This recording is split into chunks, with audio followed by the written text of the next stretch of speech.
6 divided by 6 is just 1. And again here we have 6 divided by 6. So 1 divided by 1, which equals 1. But this answer is not correct, because according to the order of operations, when we have more than one division in an expression, we have to go from left to right. So here, first we have to do this division, then this division, and finally this division. If we do this division before this division, it is wrong.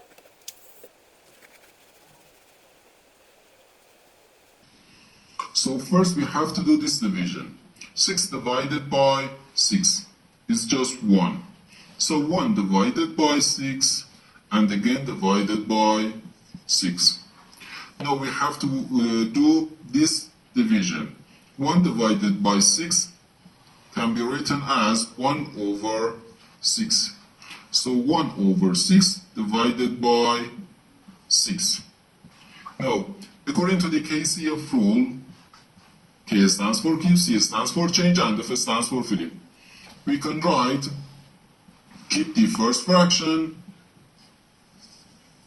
change division to multiplication, and flip the second fraction. So 1 over 6 times 1 over 6, which equals 1 times 1 gives us 1, so 1 over 6 times 6 equals 36. And this is our final answer to this problem.